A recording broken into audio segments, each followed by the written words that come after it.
नागेन्द्रहाराय त्रिलोचनाय भस्मांगरागाय महेश्वराय नित्याय शुद्धाय दिगंबराय मंदाकिनी सलिल चंदन चर्चिताय नंदीश्वर प्रमथनाथ महेश्वराय मंदार पुष्प बहु पुष्प सुपूजिताय तस्मै मकाराय नमः शिवाय।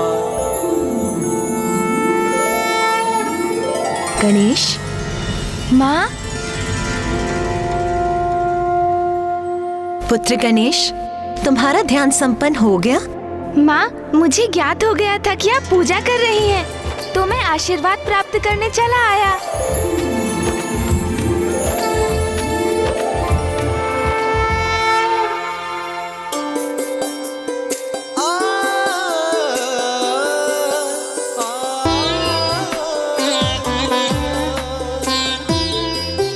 क्या सोच रहे हो पुत्र? माँ, क्या मैं ये पुष्प ले सकता हूँ? अवश्य पुत्र।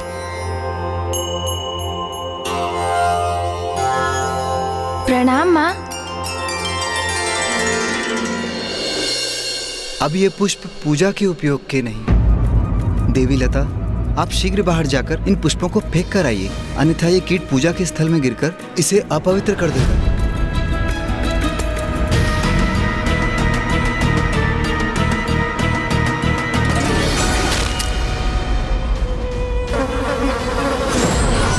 सताने में, इनकी पूजा में अवरोध उत्पन्न कर बड़ा आनंद आ रहा है मुझे।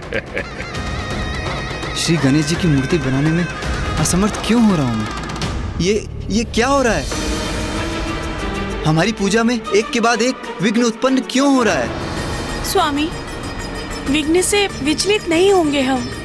पूर्ण श्रद्धा और भक्ति से अपनी पूजा संपन्न करेंगे। किंतु कैसे करेंगे पूजा? मेरे द्वारा बनाया गया गणेश जी का श्री विग्रह बिखर रहा है। पूजा के पुष्पों में कीट है। गणेश जी को हम क्या समर्पित करेंगे? पुष्प नहीं है तो कोई बात नहीं। मैंने गणेश जी के लिए घृत के कुछ लड्डू बनाए हैं और हमारे पास अभी भी कुछ नवीन फल है। गणेश जी को लड्डू और फल अत्यंत प्रिय है, वो उन्हें अवश्य स्वीकार करेंगे। अरे अरे, फल और लड्डू तो मुझे भी अत्यंत प्रिय हैं। आप श्री विग्रह की चिंता कीजिए, तब तक मैं स्थल को स्वच्छ कर लेती हूँ। फिर जो भी हमारे पास होगा उसी से हम अपनी पूजा संपन्न कर लेंगे।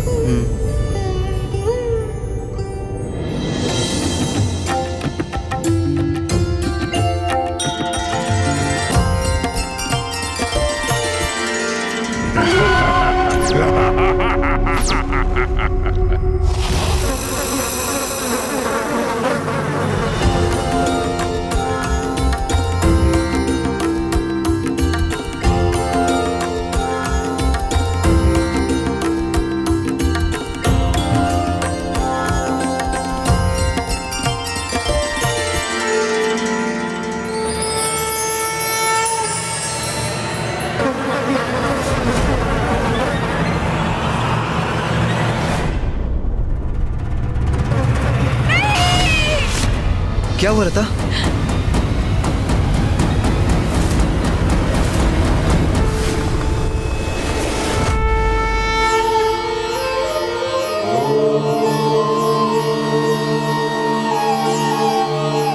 प्रणाम पिताश्री।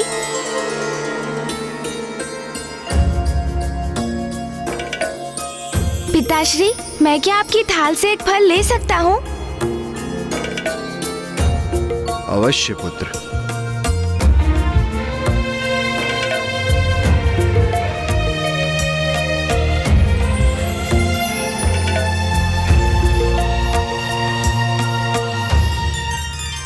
गणेश, क्या तुम ये लड्डू और फल आगे के लिए शेष रख रहे हो? हाँ पिताश्री, आप कुछ ऐसा ही समझ लीजिए। प्रणाम पिताश्री।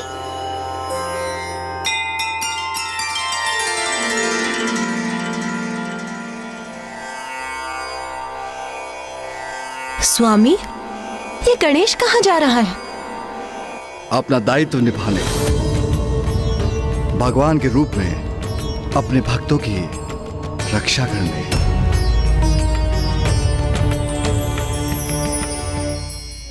ये सब क्या हो रहा है देवी लता? हमारा व्रत संकल्प, हमारी पूजा सब पूर्ण नहीं हो पाएंगे क्या? कदाचित गणेश जी हमसे क्रुद्ध हैं। नहीं, ऐसा विचार मत लाइए मन में। भला गणेश जी हमसे क्यों क्रुद्ध होंगे? तो फिर क्या कारण है स्वामी, आप ही बताइए। अभी तक कुछ भी उचित नहीं हुआ है। एक के बाद एक विघ्न उत्पन्न हो रहे हैं हमारी पूजा में। और गणेश जी, वो तो इन सबसे अनभिज्ञ हैं। हमारी श्रद्धा और भक्ति उनको दिखाई नहीं देती। हम दरिद्र ब्राह्मण हैं। हम सर्वस्व निछावर कर उनकी पूजा करने के लिए तत्पर हैं, किंतु विघ्न तो दूर, उनकी पूजा में निरंतर विघ्न उत्पन्न हो रहे हैं। ओहो गणेश जी, देखिए आपके भक्त तो आपसे निराश हो रहे हैं और ये दशा मात्र इनकी नहीं, आपके प्रत्येक भक्त की होगी। इन्हें इस अवस्था में मैं लेकर आऊंगा। जिनको आप पर अटूट विश्वास है उनको निरंतर प्रताड़ित करूंगा मैं। तो उनकी रक्षा करने हेतु क्यों नहीं प्रकट हो रहे हैं आप? अब जब पूजा का मुहूर्त बीत चुका है तो ये पूजा निरर्थक हो गई। हमारा व्रत संकल्प, हमारी आस्था सब व्यर्थ हो गया। नहीं नहीं, अभी सब कहाँ नष्ट हुआ। ये तुम्हारे द्वारा गढ़ी गणेश जी की मूर्ति मेरी दृष्टि को खटक रही है। उसे भी नष्ट करना चाहिए मुझे।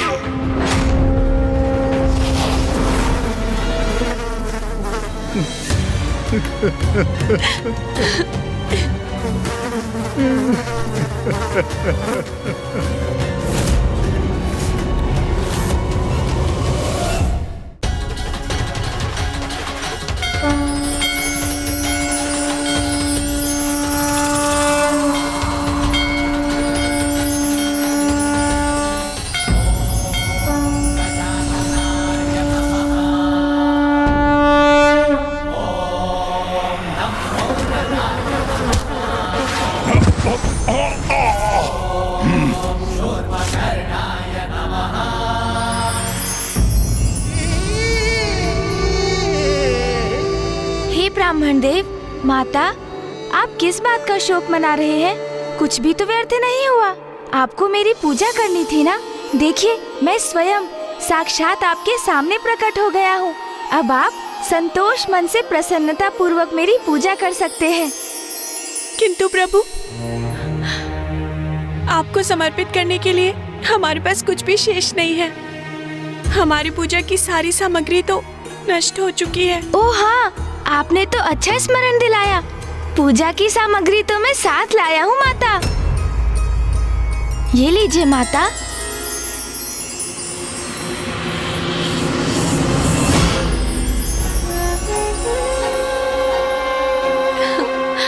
मेरे लिए तो मेरे भक्तों की श्रद्धा ही पर्याप्त है, किंतु मुझे ज्ञात है पूजा में भगवान को भोग भी चढ़ाया जाता है। तो समझ लीजिए, ये सभी सामग्री आपकी पूजा के लिए मेरी माँ और पिताश्री की ओर से भेंट है। स्वयं महादेव और माता पार्वती के कृपा के पात्र बनकर हम कृतार्थ हो गए।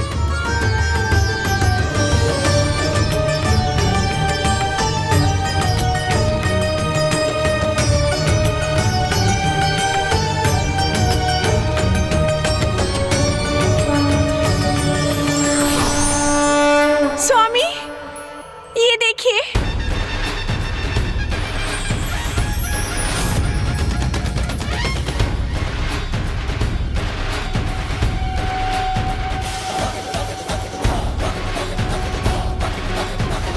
तो ये गजमुख है महादेव पुत्र गणेश। ये तुच्छ बालक मेरी योजना पे पानी फेर दे, ये मैं कदापि स्वीकार नहीं करूंगा। अब तो भगवान गणेश का उनके भक्तों के समक्ष वध करके अत्यंत भयंकर बाधा उत्पन्न करूंगा पूजा में मैं। मेरे भक्तों पर कोई आँच नहीं आने दूंगा मैं। संकट कैसा भी क्यों ना हो, उसे उनसे सदा दूर करूंगा मैं। संकट में भक्त नहीं, अब उनके भगवान होंगे। दुर्बुद्धि की कुबुद्धि से उत्पन्न हुई युक्ति अब शीघ्र सफल होगी। प्रथम पूज्य गणेश जी।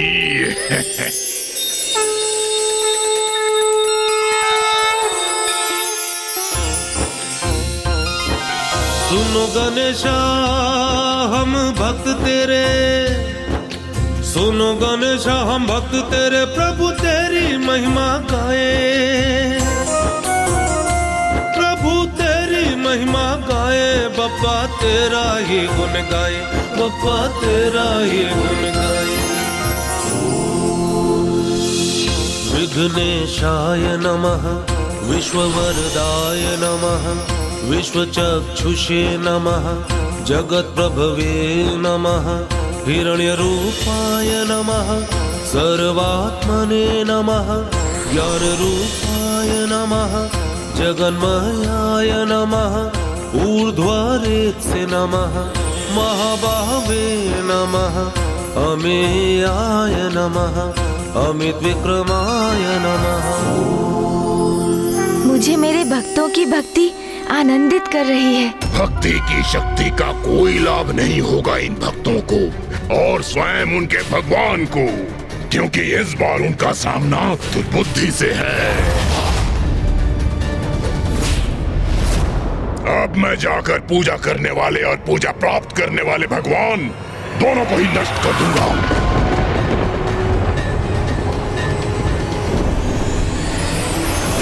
वेद्याय नमः, महाकालाय नमः, विद्यानिधये नमः, अनामयाय नमः, सर्वज्ञाय नमः, ओम शान्ताय नमः, गजास्याय नमः, चित्तेश्वराय नमः, विगज्वराय नमः, विश्वमूर्तये नमः, अमेयात्मने नमः। महादेव पुत्र गणेश, जैसी अपेक्षा थी वैसे ही किया तुमने। मेरे आखिर जाल में फंसे गए। मैं सर्वप्रथम तुम्हारे समक्ष तुम्हारे भक्तों के प्राण हरूंगा और फिर तुम्हें असुरों के मार्ग से हटाऊंगा। प्रभु, आपने हम पर कृपा कर हमें कृतार्थ कर दिया। मैं आ रहा हूँ गणेश, तुम्हें तुम्हारी मृत्यु से भेंट कराने।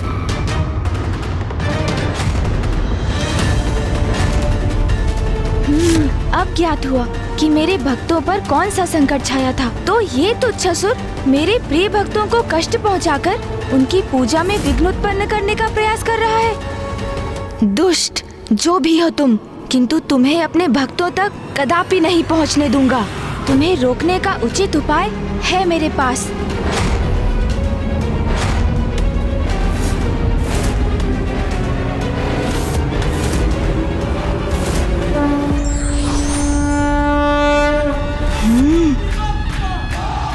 जब तक मैं अपने भक्तों की पूजा स्वीकार करता हूँ, तब तक मेरा दूसरा प्रतिरूप योद्धा गणेश इस उद्दंड असुर को उचित पाठ पढ़ाएगा।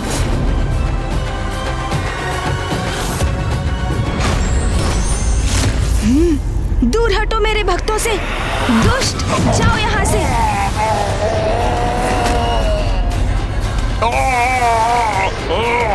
गणेश के एक ही आघात से कहाँ उड़ा जा रहा हूँ मैं। अब यहाँ लौटने का दुस्साहस भी मत करना दुष्ट। ओम नमः शिवाय।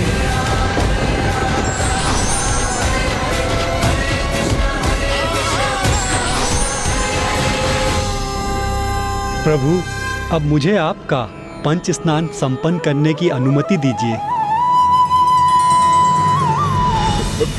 एक गजमुख बालक के प्रहार से अपना नियंत्रण नहीं खो सकता हूँ मैं। ओम नमः शिवाय। ओम नमः शिवाय। ओम नमः शिवाय। कौन हो तुम? अपना परिचय दो और क्यों आए हो यहाँ? अरे, ये यहाँ भी आ गया।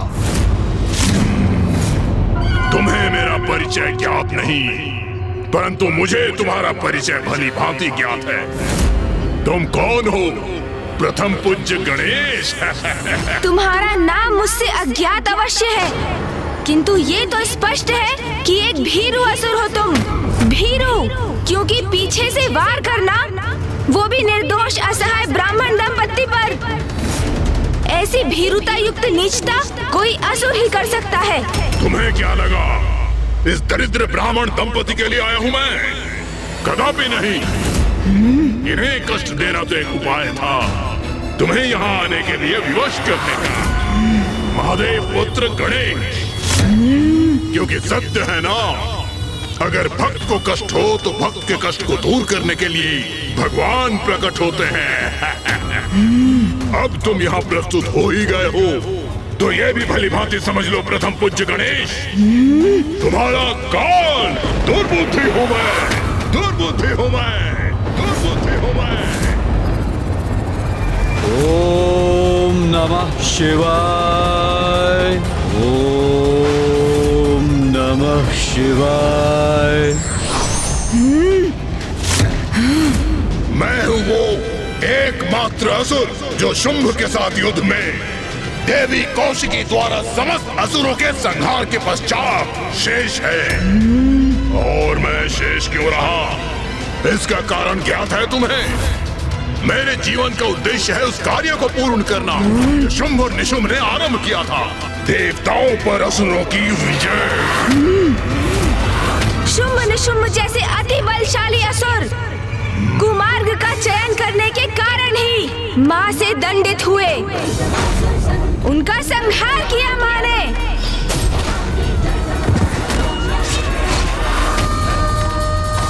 और अब तुम भी वही अपराध कर रहे हो। दुर्बुद्धि, सद्बुद्धि जागृत करो अपने भीतर और तनिक विचार करो। माँ ने तुम पर दया कर तुम्हें जीवित छोड़ दिया, तो अब तो सन्मार्ग पर चलो, सत्कर्म करो। जाओ, मैं तुम्हें एक अवसर देता हूँ, सुधार लो अपना जीवन दुर्बुद्धि। अवसर प्राप्त करने ही तो आया हूँ यहाँ, असुरों के प्रयोजन को सिद्ध करने का अवसर। शुंभ निशुंभ से भूल हुई, तुम्हारी माता से उलझ गए, उन्हें तुम्हें क्षति पहुंचाने का प्रयत्न करना चाहिए था, क्योंकि यदि तुम्हें पराजित कर दिया तो देवता तो स्वतः पराजित हो जाते। किंतु मैं शुंभ के समान कोई मूर्खता नहीं करूंगा, तुम्हारा अंत करूंगा प्रथम पूज्य गणेश।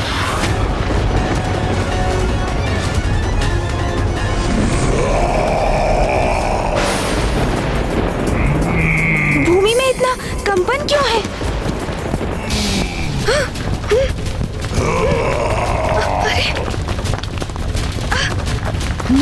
ये क्या?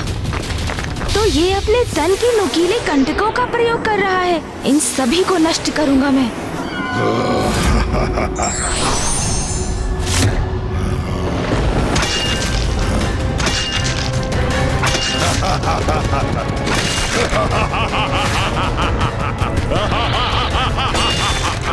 कितने भी प्रहार कर लो गणेश, इन्हें कोई क्षति नहीं पहुंचा सकोगे। मेरे नुकीले कंटक तुम्हें घेर कर बंदी बना लेंगे।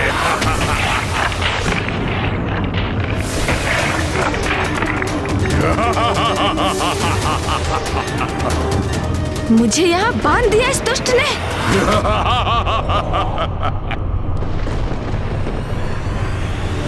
क्या हुआ गणेश, मेरे इस विशेष कारागार में बंदी बनकर आनंद आ रहा है? अभी तो ये मात्र आरंभ है, बहुत कुछ शेष बाकी है।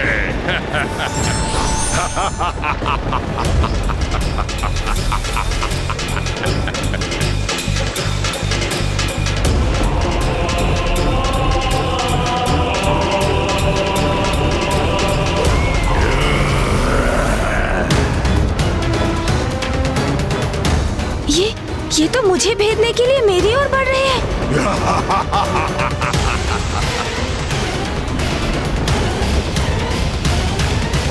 प्रथम पूज्य गणेश, अब कुछ ही क्षणों में मेरे नुकीले कंटक तुम्हारे तन को छलनी कर देंगे। अब तुम्हारे अंत से पूर्ण होगा मेरा प्रतिशोध। देवी कौशिकी ने मेरे संपूर्ण समुदाय का अंत किया था, तो अब मैं तुम्हें छीन लूंगा देवताओं से। तुम जिनके संरक्षक हो, तत्पश्चात मैं उन पर ऐसा आक्रमण करूंगा जिनकी चित्कार से संपूर्ण ब्रह्मांड गूंज उठेगा।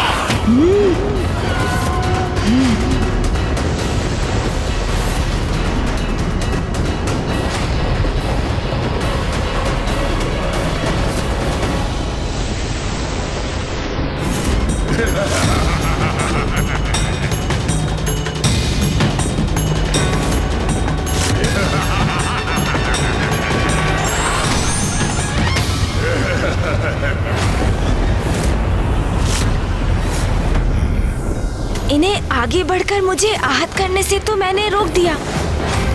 सूर्य जी, मुझे ज्ञात तो है कि आप भी इस दुर्बुद्धि के नुकीले अस्त्रों की श्रृंखला को खंडित कर इसे इसकी भाषा में उत्तर देने के लिए अति उत्सुक हैं। किंतु मैं इसे अपनी भूल का प्रायश्चित कर सुधरने का एक अवसर अवश्य दूंगा, क्योंकि अभी कुछ ही समय पूर्व पिताश्री ने तो मुझे समझाया था ना कि क्रोध से किसी समस्या का समाधान नहीं होता। इसलिए रुकिए, मैं इस नुकीले अस्त्रों की श्रृंखला को हटाकर एक ओर कर देता हूँ।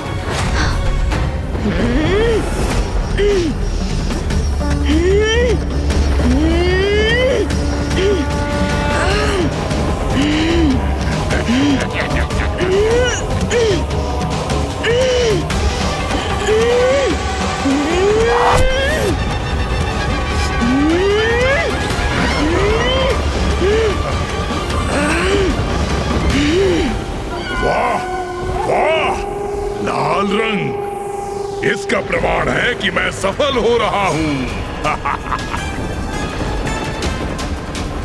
अवश्य मेरे नुकीले कंटकों ने गणेश के तन को आहत कर दिया, जिसके कारण उसके तन से रक्त बह रहा है। अर्थात मैं विजयी हो गया, गणेश का अंत कर दिया मैंने।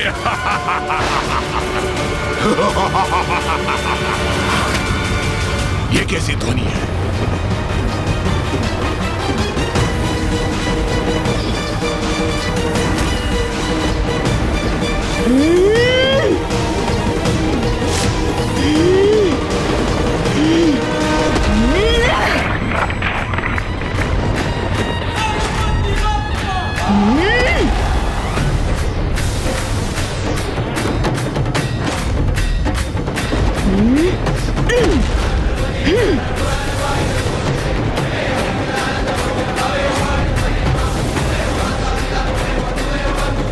अरे, ये मेरे ही नुकीले कंटक मेरी ओर बढ़ रहे हैं।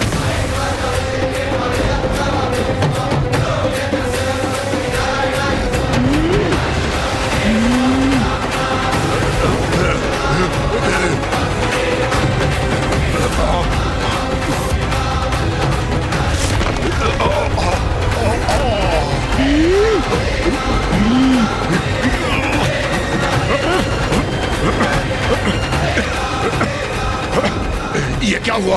इस धुंध के कारण मुझे कुछ दिखाई नहीं दे रहा है। मैं तो दिखाई दे रहा हूँ। तो कहिए, आपकी आसुरी क्रीड़ा समाप्त हुई या अभी भी मेरे भक्तों को कष्ट पहुँचाना शेष है आपका?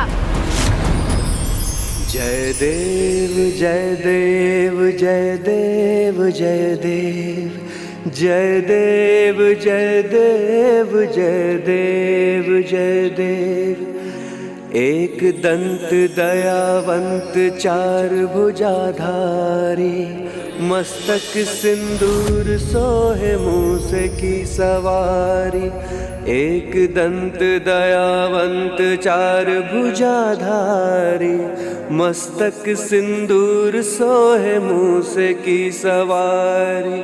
जय देव जय देव जय देव जय देव जय देव जय देव जय देव जय देव। महादेव पुत्र गणेश की जय। वास्तविकता में उनके दो ही पुत्र हैं, कुमार कार्तिकेय जी और प्रथम पूज्य गणेश जी। महादेव पुत्र बूम।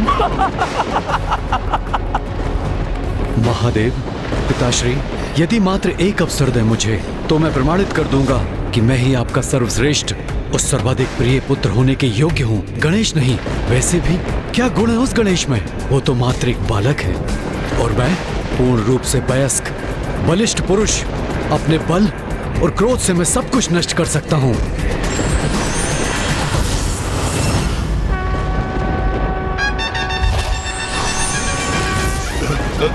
तुम अंत करोगे मेरा, तुम। मात्र एक बालक हो, फिर भी तुमने दुस्साहस किया मुझ पे आक्रमण करने का। तुमने मेरे भक्तों को सताया जब वो मेरी प्रार्थना का प्रबंध कर रहे थे। तुमने अनेकों विघ्न उत्पन्न करने का प्रयास किया।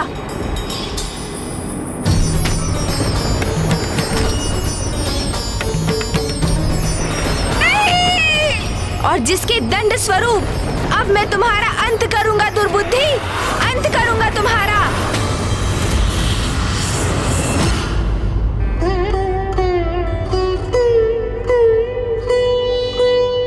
प्रभु, हमारे पास आपको भेंट देने के लिए साधारण वस्त्र के सिवाय कुछ भी नहीं। कृपया इसे स्वीकार कीजिए प्रभु। तुम्हारे दुष्कृत्य के लिए उचित उपहार है मेरे पास दुर्बुद्धि। स्वीकार नहीं करोगे? ये तुम्हारे लिए उचित दंड होगा।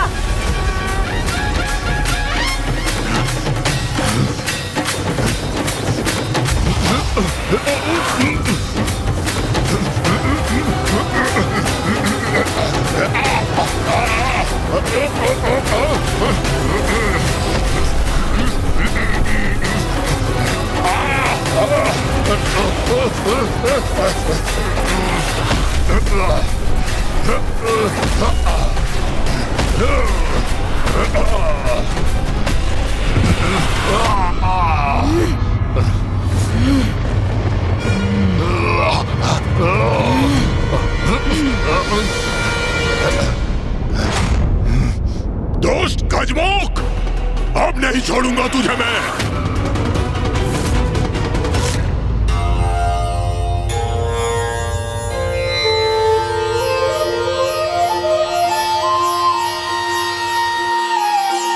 प्रभु, अष्टगंध प्रस्तुत है।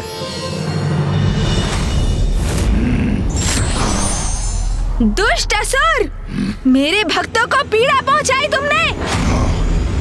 मेरी पूजा को भंग करने का प्रयास किया तुमने।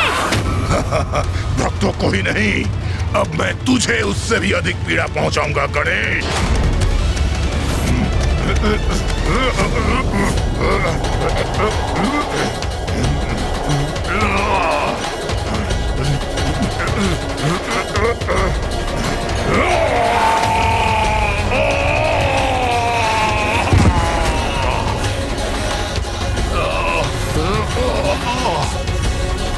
ये दुष्ट गजमुख बार बार मुझ पर भारी कैसे पड़ रहा है?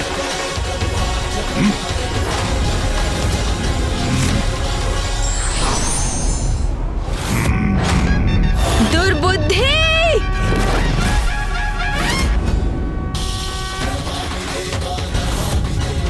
ये तो अति प्रचंड प्रहार करने के लिए आगे बढ़ रहा है। क्या करूं मैं? कैसे रोकूं इसे?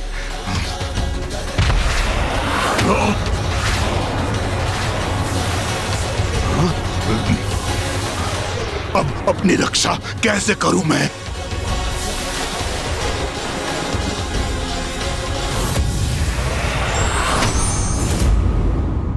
ये कहाँ गायब हो गया?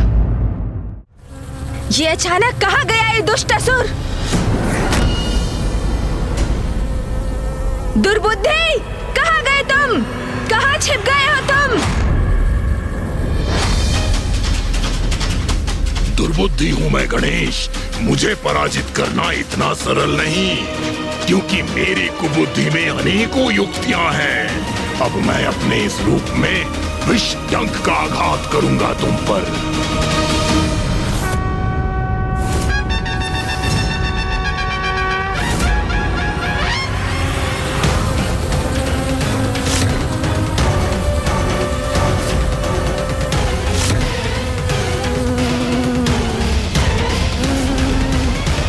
मूर्ख असुर, मैंने तुम्हारे इस रूप में भी तुम्हारे आक्रमण का स्वर सुन लिया है।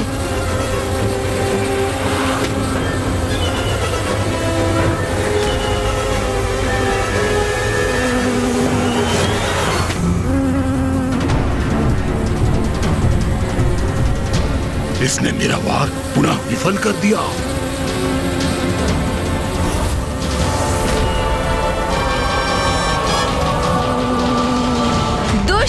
अब इस प्रहार से बच नहीं पाओगे।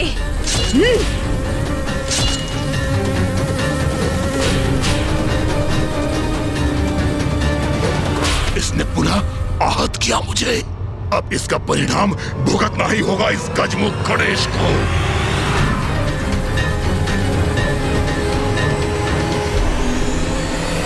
अवश्य अंत करूंगा मैं इस दुष्ट का।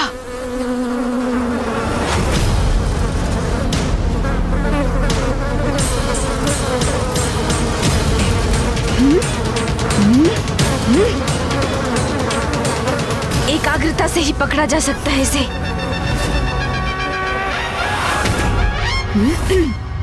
बस दुर्बुद्धि, अब बहुत हुई तुम्हारी क्रीड़ा।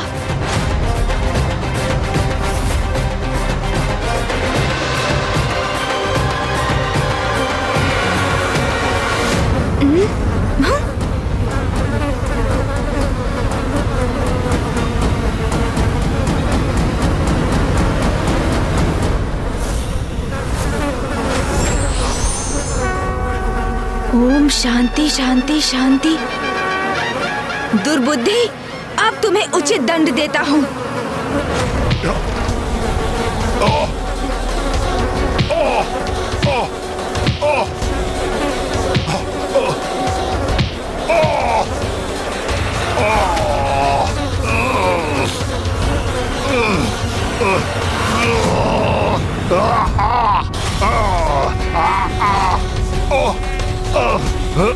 पुत्र, गजमुख बालक, छोड़ो मुझे।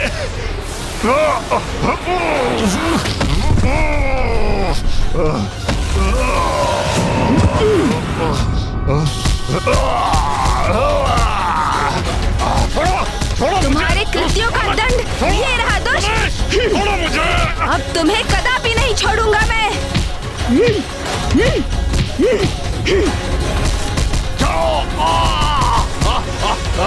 छोड़ो मुझे।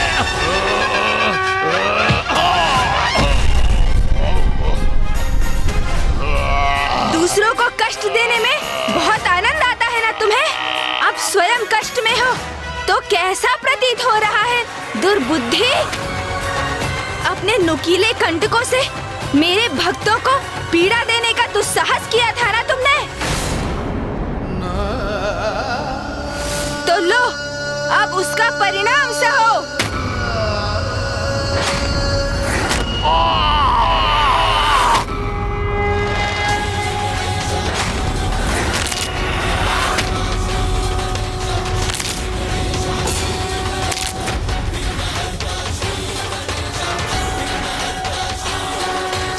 यही दंड है तुम्हारा। मैंने तुम्हारे तन के सभी नुकीले कंटक छीन लिए हैं तुमसे।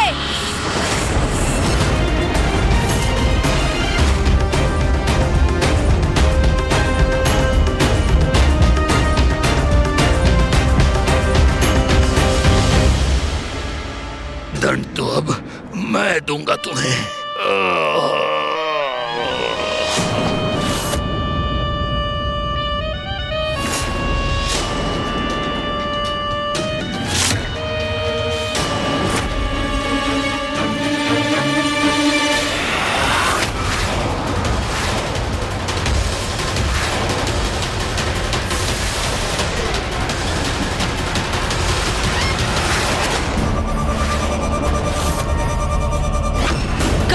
निर्लज्ज असुर, तुम जीवित रहने के योग्य ही नहीं।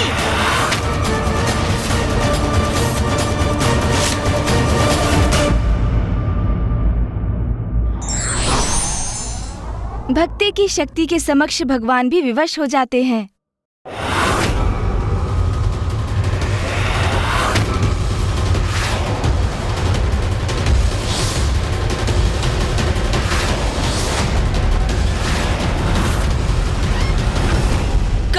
निर्लज्ज असुर, तुम जीवित रहने के योग्य ही नहीं।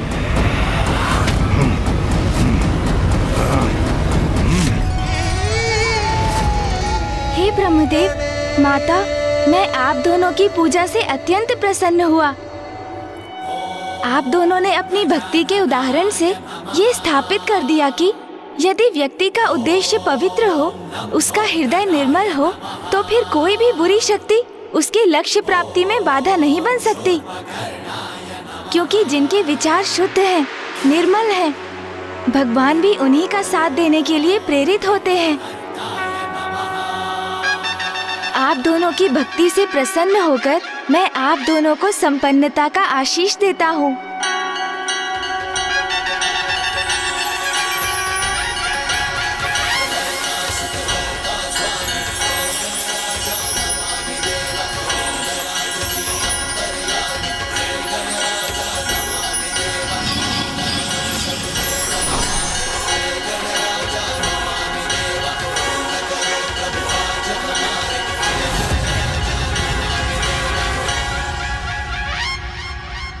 ये सभी तो मात्र सांसारिक वस्तुएं हैं।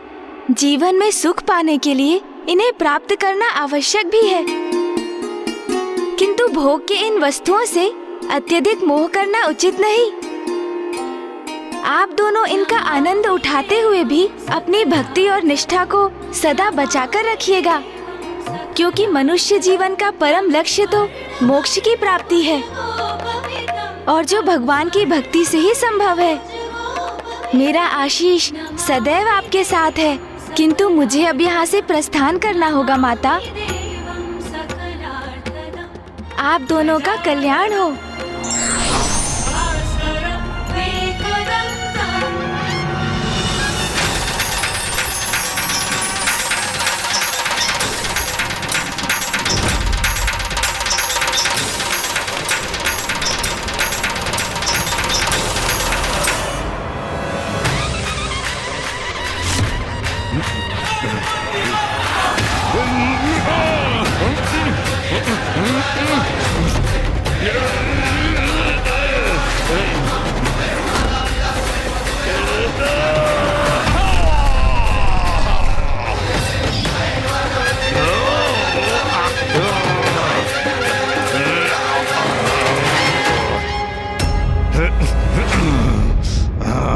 भगवान के लिए उसका भक्ति ही सर्वोच्च है। दुर्बुद्धि, मेरे भक्तों को पीड़ा देकर तुमने बहुत बड़ा अपराध किया है, जिसका दंड अब तुम्हें अवश्य प्राप्त होगा।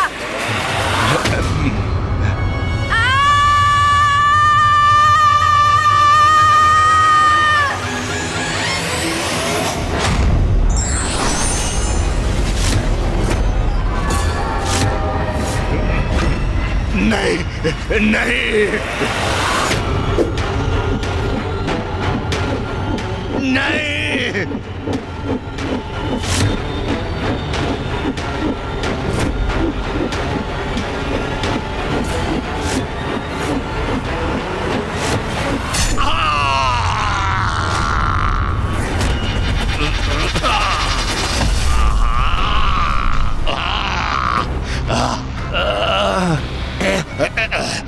प्रथम पूज्य गणेश, अब मेरा जीवन तो मिट रहा है, किंतु अभी ये शत्रु तो नहीं मिटी है। मेरे बाद मेरा पुत्र तुमसे युद्ध करेगा,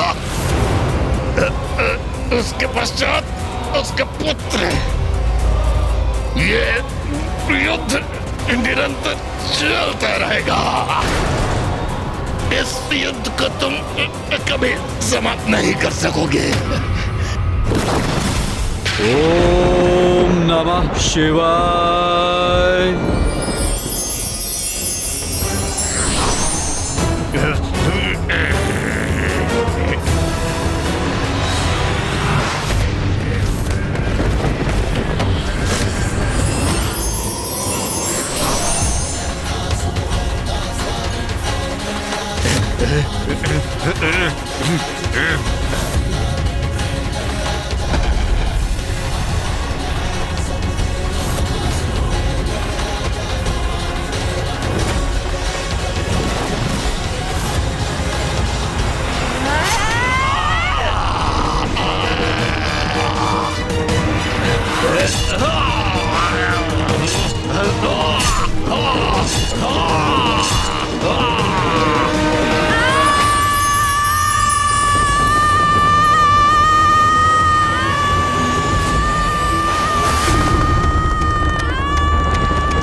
गणेश का क्रोध अपने चरम पर पहुंच गया है।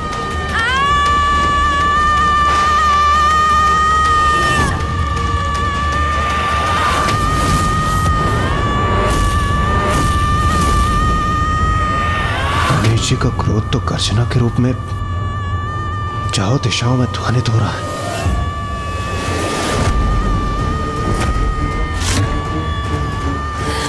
नाथ, गणेश इतना क्रोधित क्यों है?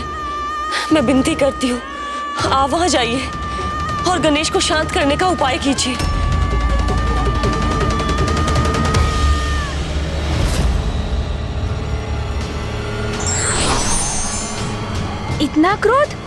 इतना क्रोध मुझे कैसे आ गया और क्यों?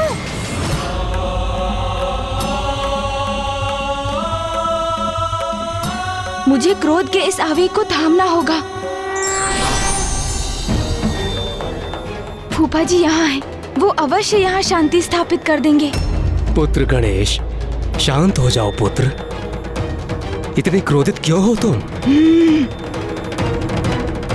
ओम नमः शिवाय। मैं सभी को गणेश के विरुद्ध कर दूंगा। मैं गणेश को ऐसा कृत्य करने पर विवश कर दूंगा कि सभी उसको आयुक्त महादेव पुत्र मान लें, जैसे अभी तक मैं रहा हूं।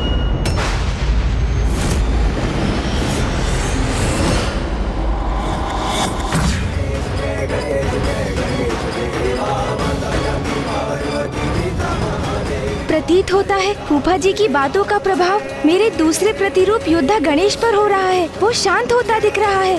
पुत्र गणेश, इतना दुस्साहस कि कोई मेरा सामना करे, मेरे समक्ष आकर मुझे टोके, इसका दंड अवश्य मिलेगा आपको।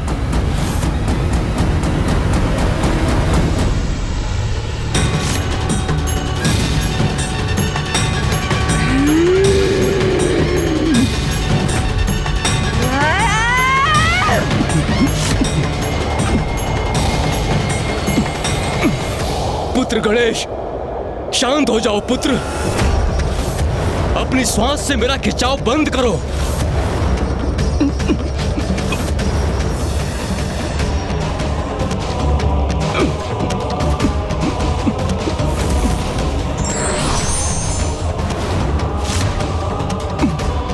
ये हो क्या रहा है? गणेश जी ब्रह्मदेव को अपने भीतर क्यों खींच रहे हैं? गणेश जी अपने विकराल योद्धा रूप में ये कैसा अनर्थ करने जा रहे हैं? सृष्टि के रचयिता हैं ब्रह्मदेव। यदि उन पर संकट आया तो समस्त सृष्टि पर संकट आएगा।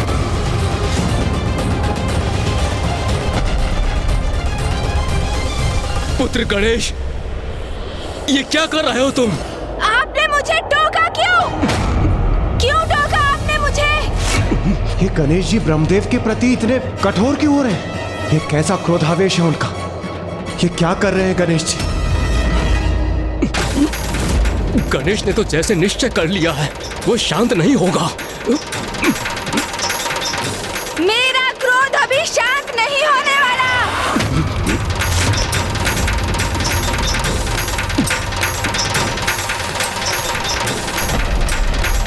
गणेश रुक जाओ।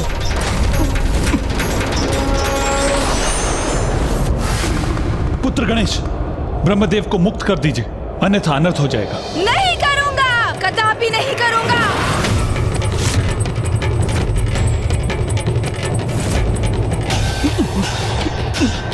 रुक जाइए गणेश जी। गणेश जी शांत हो जाइए। रुक जाइए गणेश जी, रुक जाइए। गणेश जी रुक जाइए।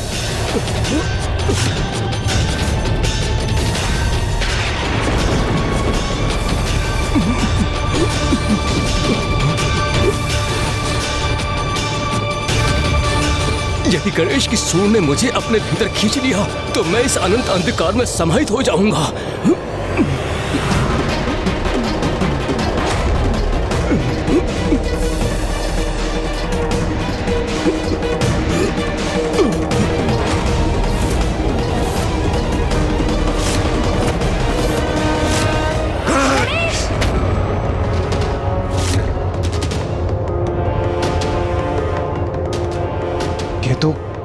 ये तो गणेश जी का स्वर है, किंतु गणेश जी ने तो कुछ कहा ही नहीं। तो फिर ये स्वर किसका है?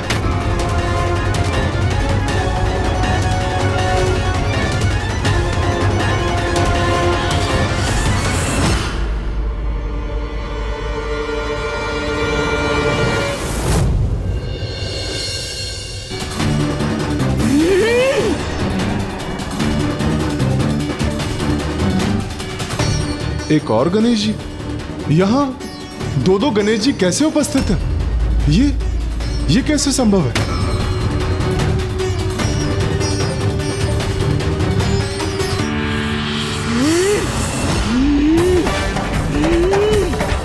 गणेश, गणेश, शांत हो जाओ।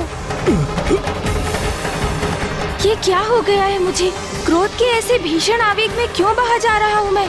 नहीं, मुझे शीघ्र कुछ कर इस क्रोध के उन्माद, अन्यथा जिस किसी शक्ति के भी प्रभाव में हूँ मैं, उससे स्वयं को मुक्त होना होगा।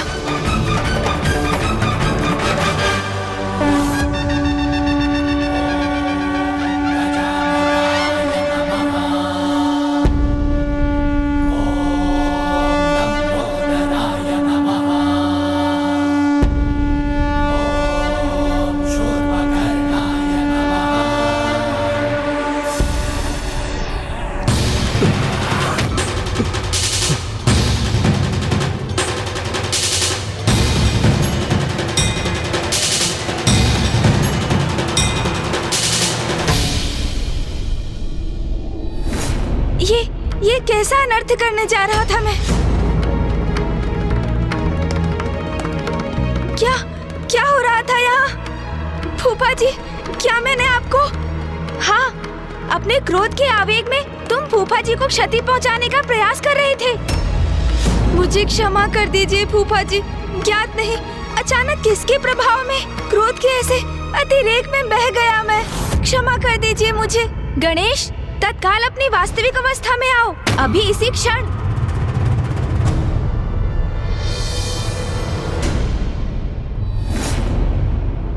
गणेश जी, आप दो रूप में प्रकट हो गए, और क्यों? सूर्यदेव, मेरे भक्तों ने मेरी पूजा का संकल्प किया था, किंतु असुर दुर्बुद्धि उनके संकल्प में विघ्न उत्पन्न कर रहा था, तो मैं वहीं अपने भक्तों के साथ रुक गया, जिससे वो निर्विघ्न अपनी पूजा संपन्न कर सके। किंतु मेरा विकराल योद्धा स्वरूप इस संकट को मिटाने के लिए, दुर्बुद्धि का अंत करने के लिए यहाँ प्रस्तुत हुआ। गणेश जी, आपकी लीला तो अद्भुत है। आपने एक भक्त की भक्ति का मान भी रख लिया और दुर्बुद्धि रूपी संकट का भी अंत कर दिया। धन्य है आप। यदि भगवान भक्तों की रक्षा नहीं करेंगे तो संसार में धर्म की सत्ता कैसे स्थापित होगी?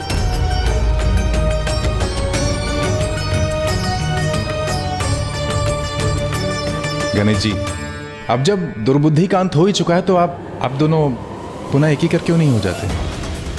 वायुदेव, ऐसा संभव नहीं, क्योंकि एक समस्या है।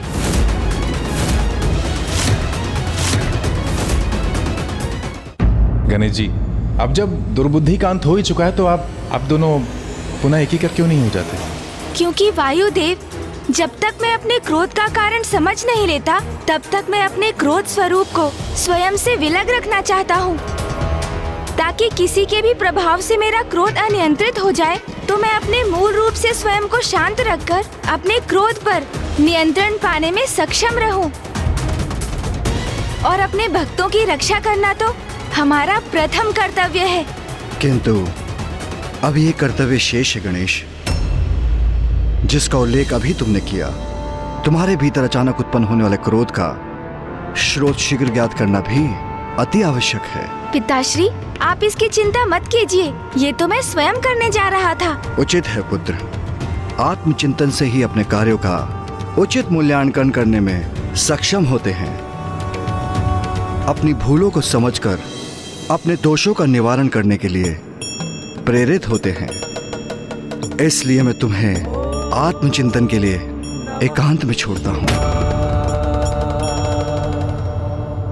फूफा जी, मुझे अपने कृत्य के लिए ग्लानि कम होगी यदि? पुत्र, तुम्हें ग्लानि करने की कोई आवश्यकता नहीं है, मैं तुम्हें क्षमा कर चुका हूँ। फूफा जी, वास्तविकता में मेरा अनुरोध तो ये था कि आप माँ से इस विषय में कुछ ना कहें, अन्यथा वो मुझे कहीं मेरे प्रिय भोजन मोदक से वंचित ही ना कर दे।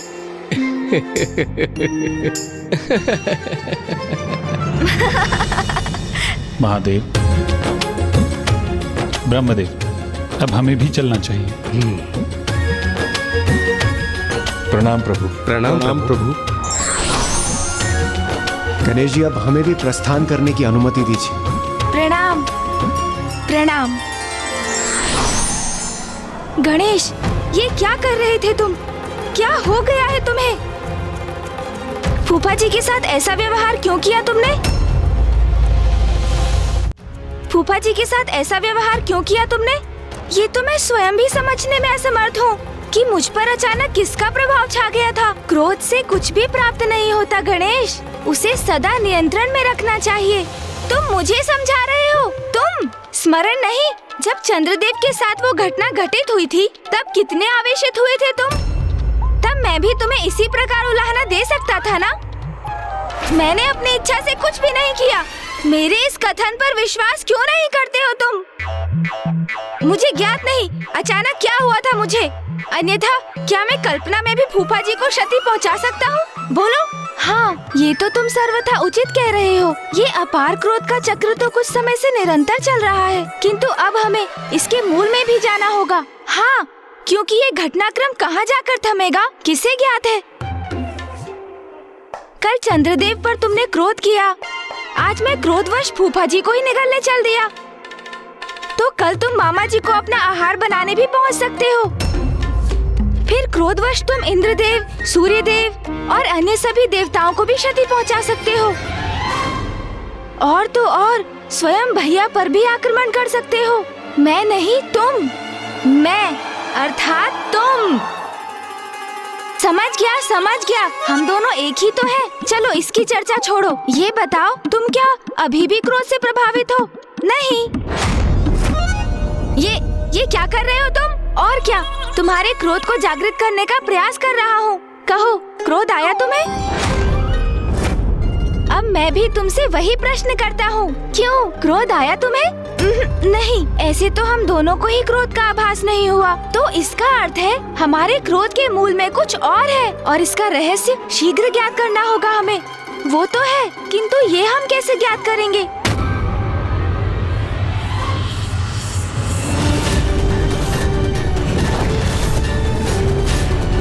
वास्तविकता में उनके दो ही पुत्र हैं, कुमार कार्तिकेय जी और प्रथम पूज्य गणेश जी, जिनके जन्म दिवस का उत्सव यहाँ आज कैलाश में मनाया जा रहा है। गणेश का जन्म दिवस, महादेव का प्रिय पुत्र।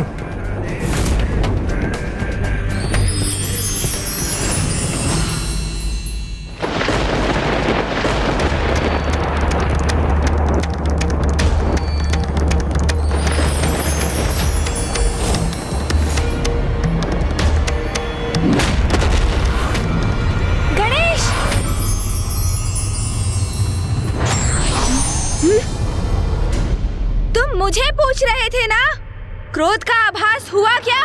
तो हाँ, अब हुआ मुझे अत्यंत क्रोध का आभास, अत्यंत क्रोध का।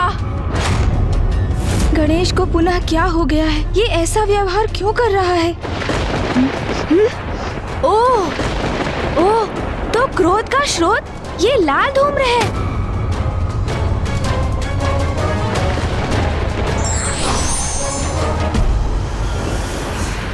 और ये धूम्र तो आकाश मार्ग से अवतरित हो रहा है, जहाँ आकाश इसके प्रभाव से रक्तवर्णीय हो गया है।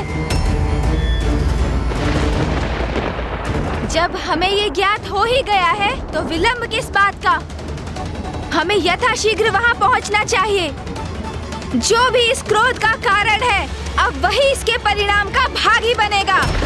मैं तो उसे मसलने के लिए आतुर हो रहा हूँ।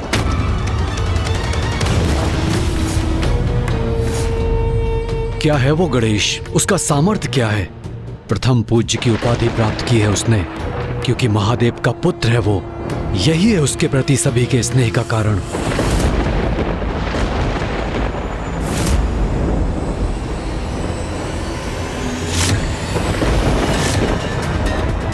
किंतु मैं भी तो महादेव पुत्र हूँ, तो मैं अपना अधिकार अवश्य लूंगा।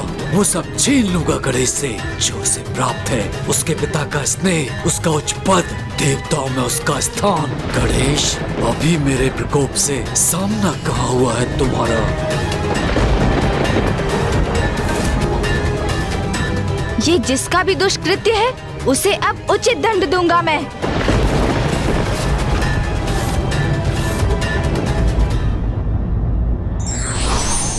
क्रोध किसी से भी भूल करवा सकता है, इसलिए क्रोध पर नियंत्रण आवश्यक है। जो भी इस क्रोध का कारण है अब वही इसके परिणाम का भागी बनेगा। मैं तो उसे मसलने के लिए आतुर हो रहा हूँ।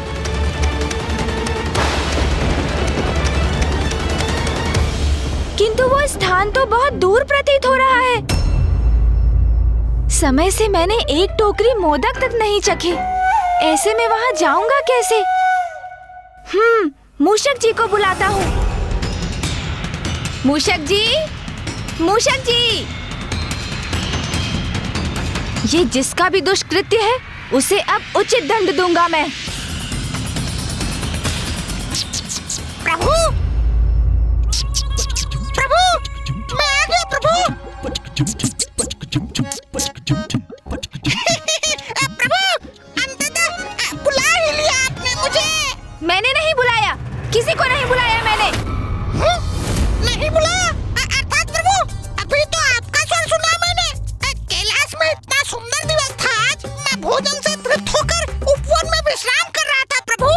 आकाश में मेघों की सुंदर आकृतियां देखकर प्रकृति का आनंद लेते हुए मैं बस निद्रा में खोने ही वाला था और तभी आपके स्वर मेरे कानों में गूंजा। मूषक जी, मूषक जी। मैंने कहा ना, मैंने किसी को नहीं बुलाया। बुरा मत मानिएगा, किंतु इन दिनों आपको क्रोध बहुत आ रहा है प्रभु। मूषक जी, एक और प्रभु।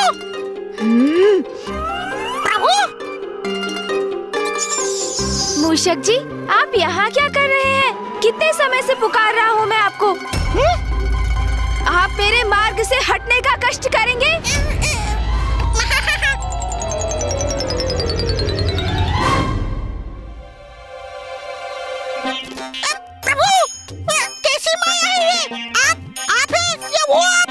मूषक जी, हम दोनों ही मैं हूँ।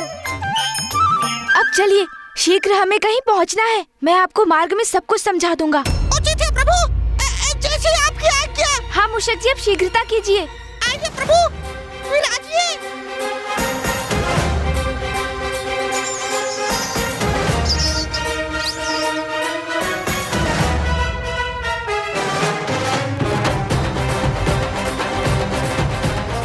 अब मैं ऊपर जाकर देखता हूँ।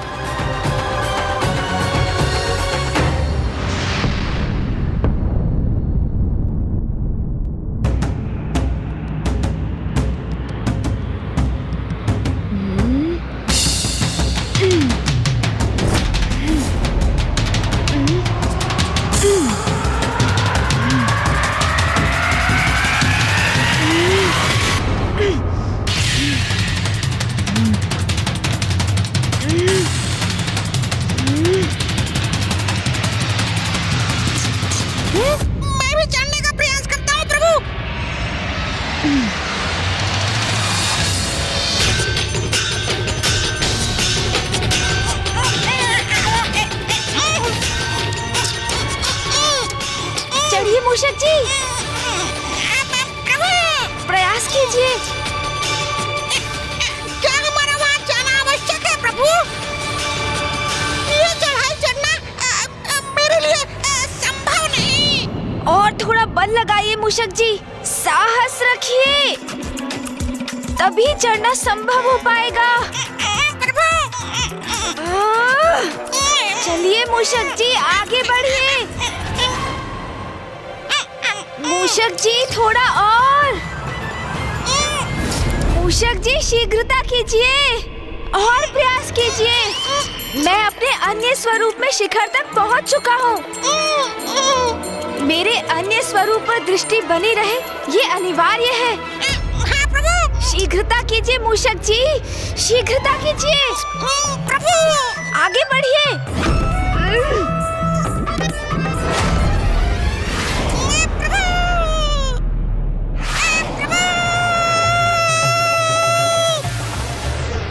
अरे अरे मूषक जी, क्षमा कीजिए प्रभु। मूषक जी, आप आहत तो नहीं हुए ना?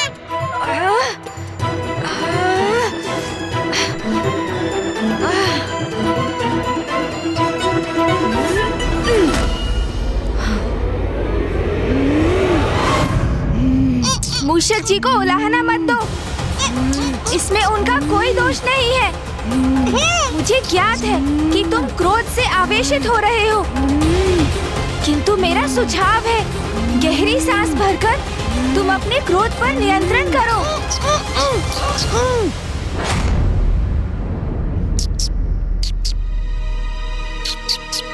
स्मरण रखना, हम तुम्हारे क्रोध से उस स्रोत तक पहुंचना चाहते हैं। इस क्रोध को स्वयं पर हावी मत होने दो, क्योंकि ये क्रोध तुम्हारा मूल स्वभाव नहीं है।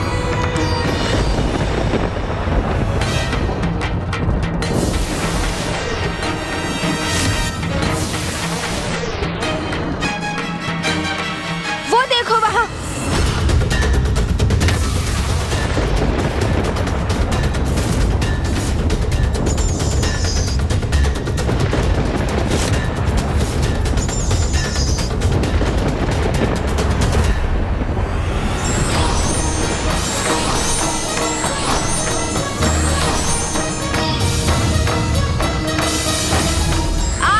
मनोहर रूप पर जिसकी भी दृष्टि पड़ेगी चंद्रदेव, वो कलंकित हो जाएगा।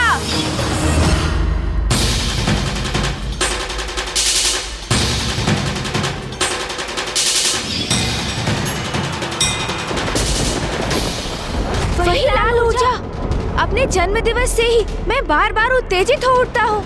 हाँ, मुझे भी बड़ा विचित्र आभास हुआ, जैसे कोई बाहरी ऊर्जा मेरे भीतर प्रवेश कर रही है। प्रतीत होता है कि जो हमारे क्रोध के मूल में ऊर्जा है, हमें उसका स्रोत प्राप्त हो गया है। जो भी हो, मैं तो बस इतना चाहता हूँ कि मुझे एक ही समय पर प्रभु के इन दोनों रूपों का वाहन ना बनना पड़े। जब हम इस स्रोत तक पहुँच ही गए हैं, तो आगे बढ़कर इसका निरीक्षण भी कर लेते हैं। उचित कहा तुमने।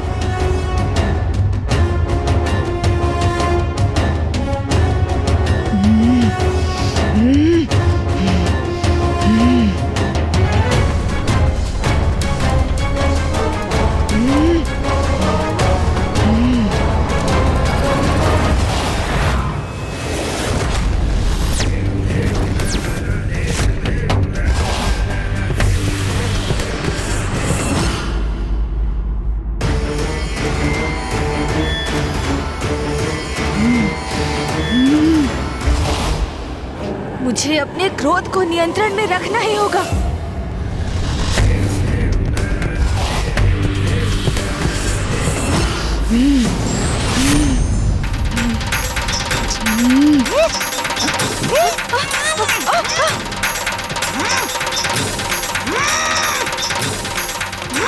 मूषक जी, क्या हुआ?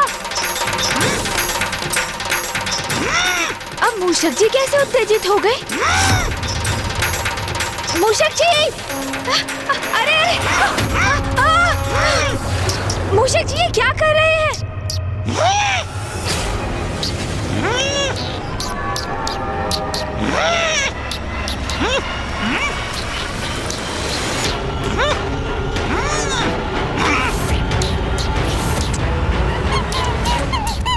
मूषक जी, प्रतीत होता है आप भी किसी के प्रभाव में आकर अपना मूल स्वभाव खो बैठे हैं। इस खरे को क्षति मत पहुंचाइए मूषक जी, जाने दीजिए इसे। मूषक जी, यदि आपने इस निरीह प्राणी को तनिक भी क्षति पहुंचाई, तो आप अपने संपूर्ण जीवन में स्वयं को क्षमा नहीं कर पाएंगे। इसलिए अपने नेत्र बंद कीजिए, गहरी श्वास लेकर अपने क्रोध को शांत कीजिए और जाने दीजिए इस वंचर खरे को।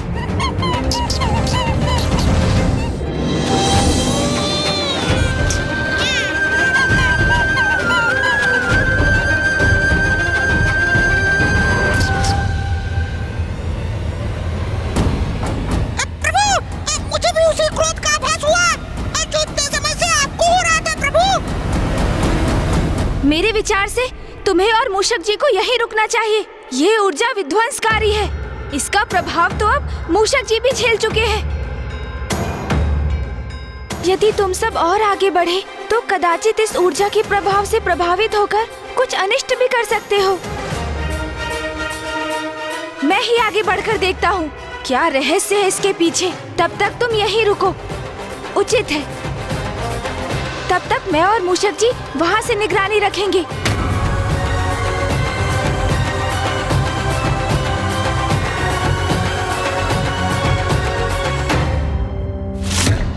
ओम नमः शिवाय। ओम नमः शिवाय।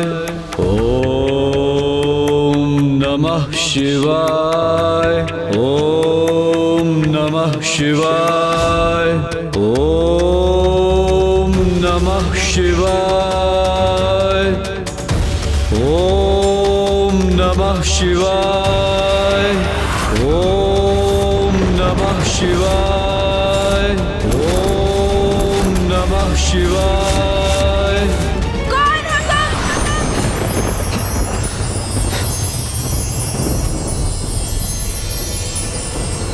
कौन हो तुम जो यहाँ आकर मेरे तप में व्यवधान डालने का दुस्साहस कर रहे हो? मैं गणेश।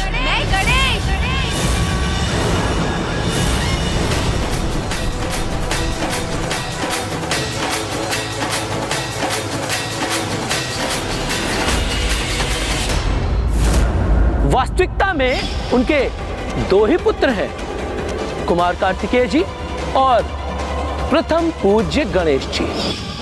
अच्छा, तो तुम हो गणेश? तुमसे पूर्व मैंने प्रश्न किया था, बताओ कौन हो तुम?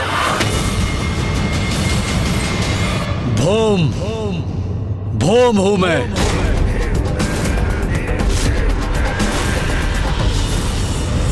ये कौन है जिनका व्यक्तित्व एक अनोखी दिव्य दीप्ति से प्रकाशित है, जिनका रंग रूप इतना मनोहर और आकर्षक है, जिनके मुख पर क्रोध अवश्य है किंतु दुष्टता नहीं, इनकी लाल ऊर्जा के उत्पात से हम त्रस्त अवश्य हैं, किंतु इनके भीतर छिपी सकारात्मकता का भी आभास हो रहा है मुझे।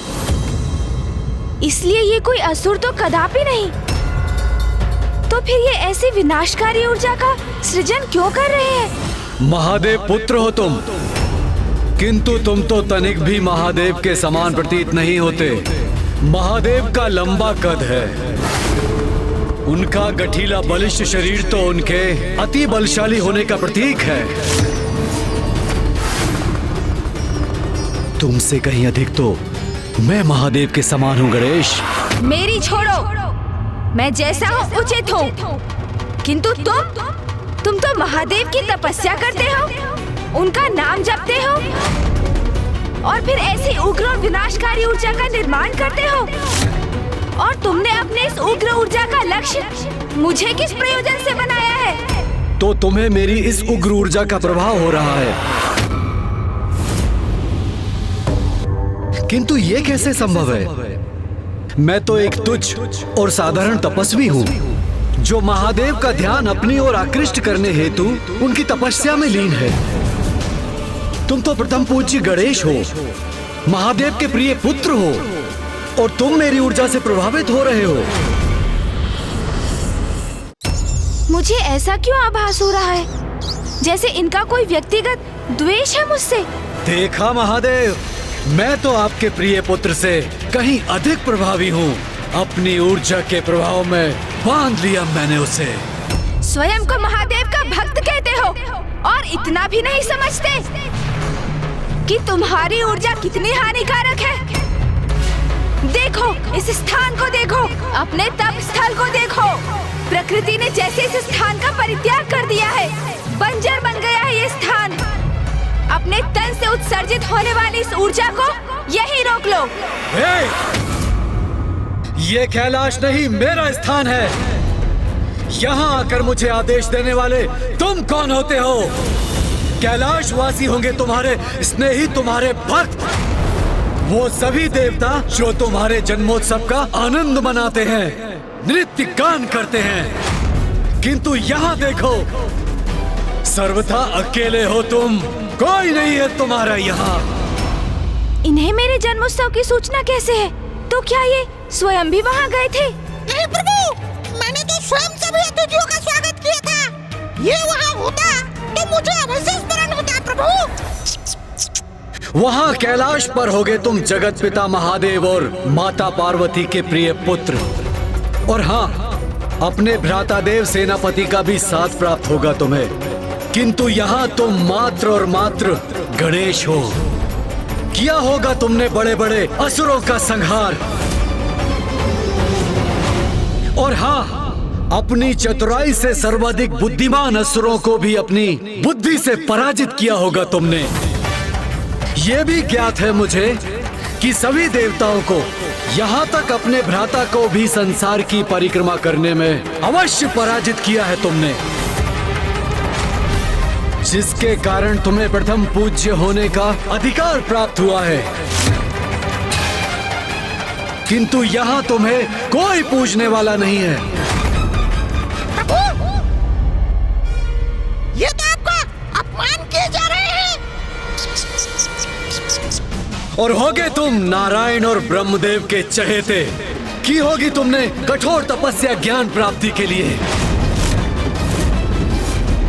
और माता से पाए होंगे सभी प्रकार के शक्तिशाली अस्त्र शस्त्र।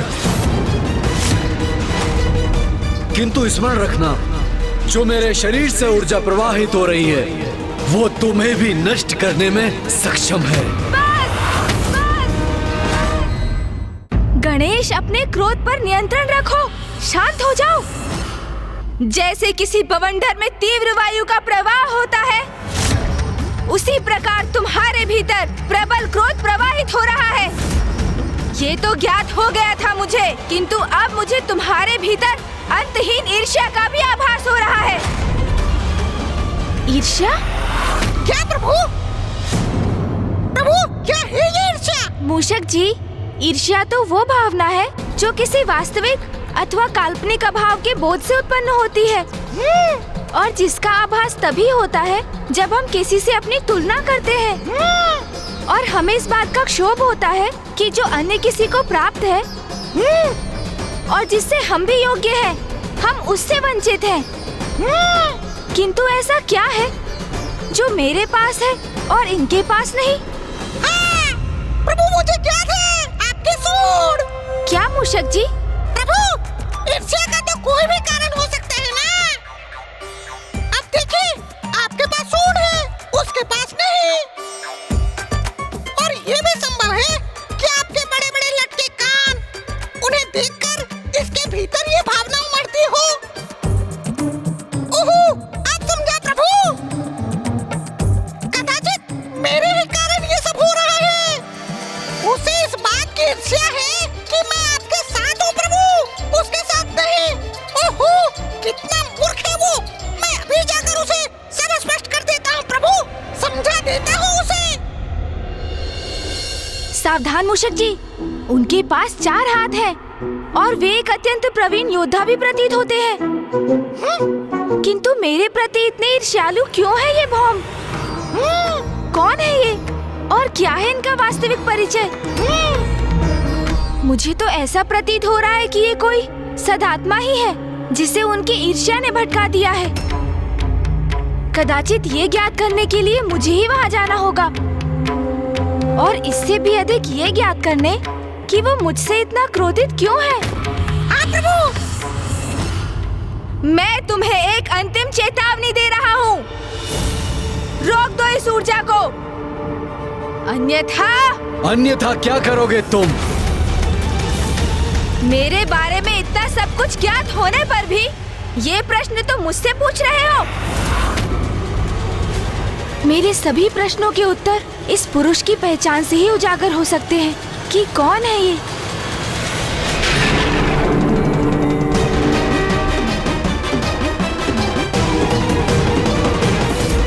मैं भूदेवी हूँ। मेरी अपनी कोई संतान नहीं। आपके श्वेत की जो बूंद मुझ पर गिरी, उसने इस बालक का रूप ले लिया। महादेव, आप उसे मेरे पुत्र के रूप में भेंट दे दीजिए। आज से तुम्हारा पुत्र कहलाएगा और तुम्हारे नाम से जुड़कर इसका नाम होगा भोम भोम। ये ये तो इसका मतलब है ये मेरे भ्राता है। प्रभु, कदाचित आपको इस ओर अपनी दृष्टि डालनी चाहिए। उस ओर देखिए प्रभु।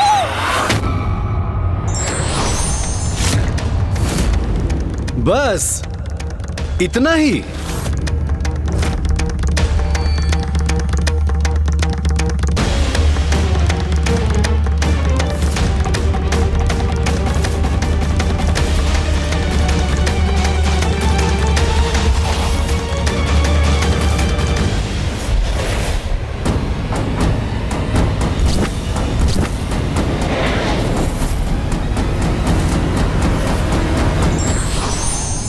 प्रणाम माता भूदेवी। आपने अपनी अंतर्दृष्टि से जो देखा वो सत्य है गणेश जी। भौम महादेव का पुत्र है।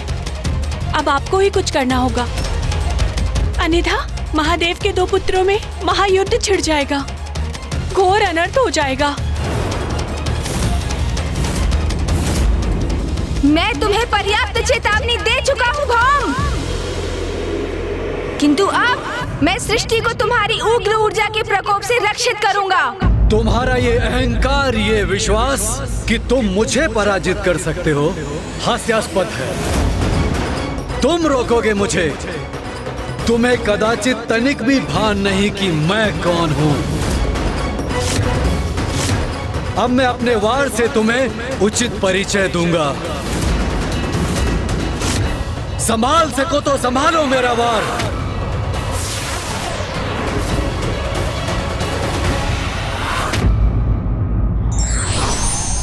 किसी भी अपरिचित परिस्थिति से सामना होने पर हमें सोच विचार कर शांतिपूर्वक प्रतिक्रिया करना चाहिए। तुम्हारा ये अहंकार, ये विश्वास कि तुम मुझे पराजित कर सकते हो, हास्यास्पद है। तुम रोकोगे मुझे। तुम्हें कदाचित तनिक भी भान नहीं कि मैं कौन हूं, क्योंकि वीर अपना परिचय अपने शब्दों से नहीं देते, उनका पराक्रम ही उनका परिचय होता है। अब मैं अपने वार से तुम्हें उचित परिचय दूंगा। संभाल सको तो संभालो मेरा वार।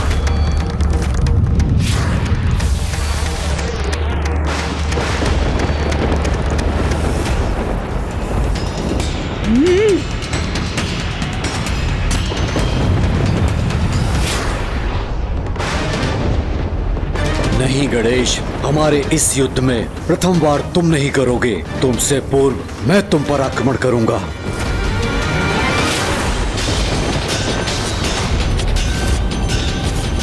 तुम युद्ध करोगे मुझसे? इतना दुस्साहस तुम्हारा? तो लो भौम, तुमने स्वयं अपने विनाश को चुनौती दी है, तो अब उसका सामना भी करो।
हमारे और इसके मध्य में क्यों आ गए तुमने मेरी योजना ही ध्वस्त कर दी।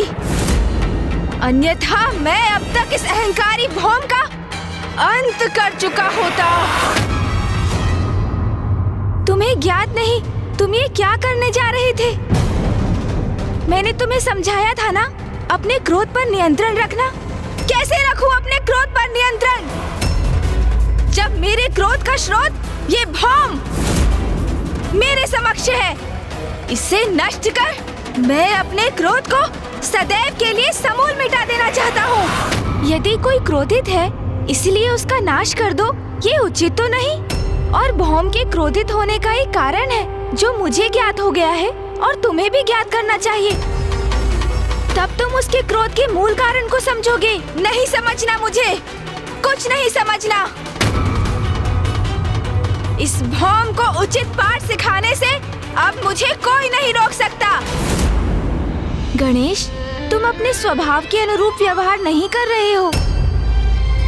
भौम की उग्र ऊर्जा से प्रभावित हो तुम, इसलिए क्रोध में अपना आपा खो रहे हो। हाँ, वही उग्र ऊर्जा जिसे लौटाना अस्वीकार किया है इसने। अब हटो मेरे मार्ग से। इसकी उग्र ऊर्जा का उचित प्रयोग करना है मुझे, अंत करना है इसका मुझे। तुम कौन होते हो मेरा अंत करने वाले गणेश? भौम, आप कुछ क्षणों के लिए शांत रहेंगे? क्या आप ये देखने में सक्षम नहीं मैं स्वयं को ही शांत करने का प्रयास कर रहा हूँ और आप अपने उग्र शब्दों से अग्नि में घृत का कार्य कर रहे हैं। अच्छा, तो अब तुम इसकी ओर से बोल रहे हो और मेरे ही विरुद्ध हो गए हो। गणेश, मुझे सुनो, शांत हो जाओ। यहाँ किसी युद्ध अथवा रक्तपात की कोई आवश्यकता नहीं है। तुम्हें आवश्यकता हो ना हो, मुझे आवश्यकता है। मैं इस युद्ध के कारण को अभी समाप्त कर देता हूँ। गणेश, हटो मेरे मार्ग से अभी, इसी क्षण। अन्यथा क्या तुम मुझ पर वार करोगे? मुझ पर?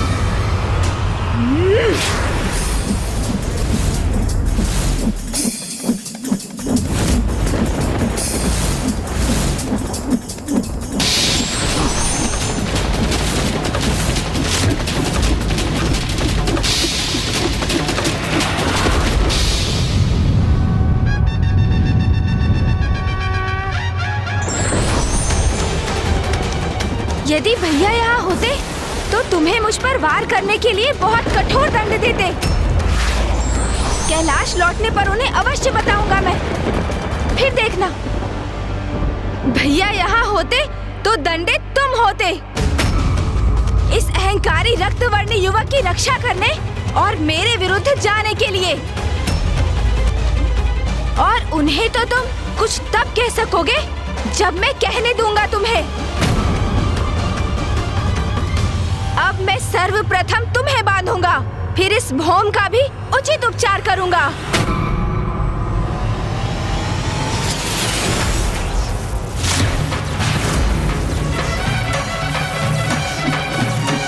स्थिति तो नियंत्रण के बाहर जा रही है और ये सब भौम के उग्र धूम्र के कारण हो रहा है, जो गणेश अर्थात मेरे उग्र स्वरूप के ऊपर मंडराकर उसे और भी आवेशित कर रहा है।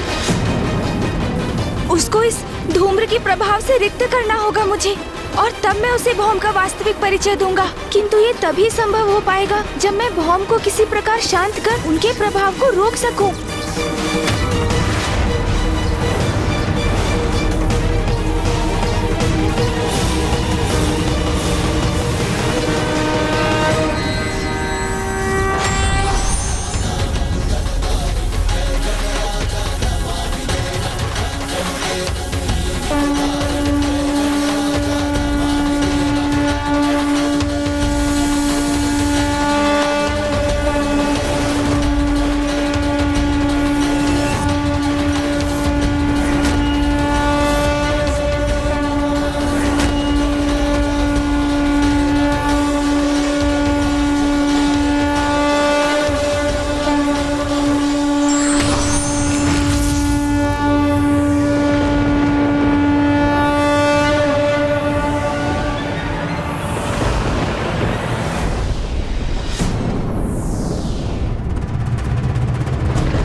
अद्भुत है इस दिव्य बालक की लीला। कितनी सरलता से इसने न केवल मुझे अपितु अपने क्रोधी प्रतिरूप को भी शांत करा दिया। इसकी उपस्थिति मुझे चिर शांति का आभास करा रही है। न मन में क्रोध और न कोई ईर्ष्या का भाव ही उत्पन्न हो रहा है। अब कहो, अब क्रोध शांत हुआ तुम्हारा? सत्य है, क्रोध में क्रोधी व्यक्ति स्वयं का ही नाश करने पर आतुर हो जाता है। मैं क्रोधवश कितना बड़ा अनर्थ करने जा रहा था। एक बार पुनः मैंने अपने क्रोध को इतना बढ़ने दिया और जिसका दुख है मुझे। किंतु ये मैं अभी भी नहीं समझ सका कि तुम इस भौम की इतनी रक्षा क्यों कर रहे हो। जब मैं तुम्हें वो दृश्य दिखाऊंगा जो मैं देख चुका हूँ, तो इसका कारण तुम भी स्वतः ही समझ जाओगे।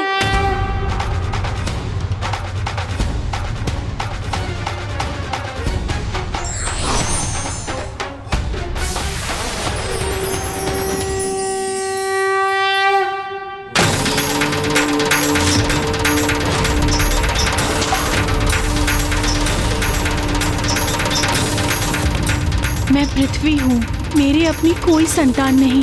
आपके श्वेत की जो खून मुझ पर गिरी, उसने इस बालक का रूप ले लिया। महादेव, आप उसे मेरे पुत्र के रूप में भेंट दे दीजिए।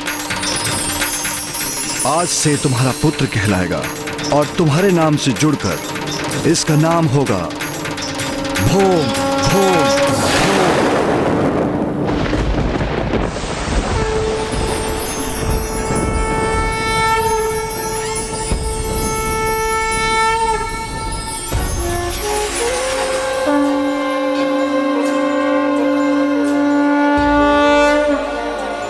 परम ब्रह्म महागणपति के इस दिव्य स्वरूप के दर्शन पाकर धन्य हो गया मैं।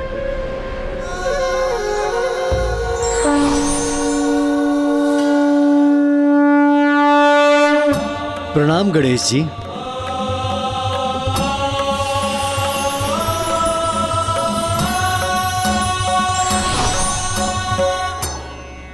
भौम, मुझे ज्ञात हो चुका है कि आप मेरे भ्राता हैं,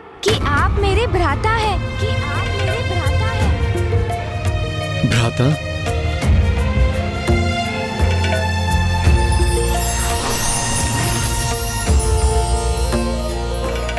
भौम, आपने मुझे पूर्व में ही क्यों नहीं बता दिया कि आप पिताश्री के ही पुत्र हैं, मेरे भ्राता हैं। पुत्र भौम ने इसका प्रयास तो किया था।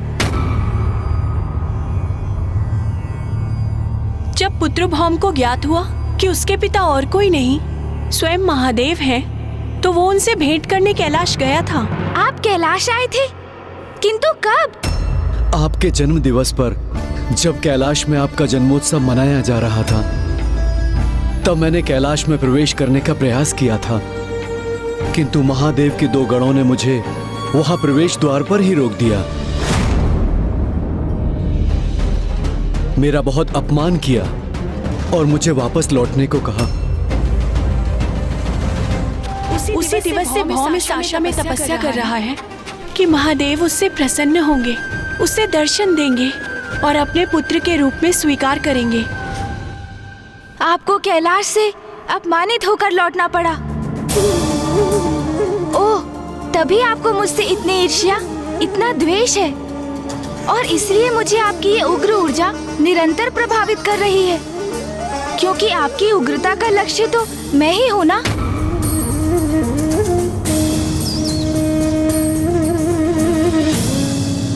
कैलाश में आपका अपमान सर्वथा अनुचित था, किंतु अब मैं उस अनुचित को उचित बना दूंगा। मैं आपको विश्वास दिलाता हूँ, अब कैलाश में आपका सम्मान होगा और आपको वही अधिकार प्राप्त होगा जो महादेव पुत्र के लिए उपयुक्त है। भ्राता भौम, आप मेरे साथ कैलाश चलिए।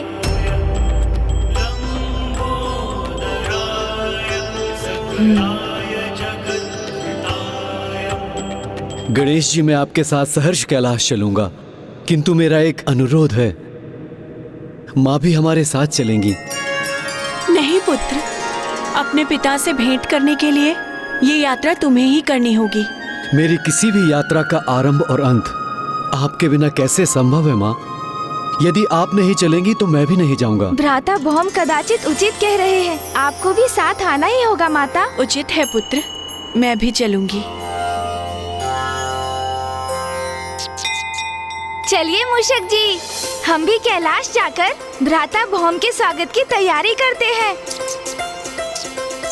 इस बार इनका बहुत भव्य स्वागत होगा, ये मेरा वचन है।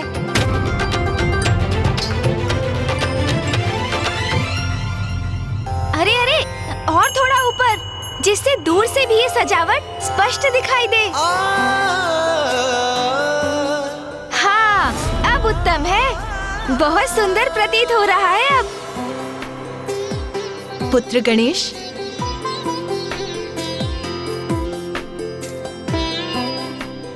माँ, मैं आज बहुत ही उत्साहित और आनंदित हूँ, क्योंकि आज कैलाश में एक अत्यंत विशेष व्यक्ति का आगमन हो रहा है और ये सब कुछ उन्हीं के स्वागत के लिए हो रहा है माँ। किंतु पुत्र गणेश, कौन है ये विशेष अतिथि, ये तो बताओ। हाँ माँ, हाँ, मैं अवश्य बताऊंगा, किंतु आपको उनके लिए अपने हाथों से विशेष खीर बनानी पड़ेगी। आप बनाएंगी ना खीर? अवश्य गणेश। इसके पूर्व मैंने तुम्हें कैलाश पे किसी के भी आगमन पे इतना प्रसन्न नहीं देखा। अवश्य ये अतिथि अत्यंत विशेष होंगे।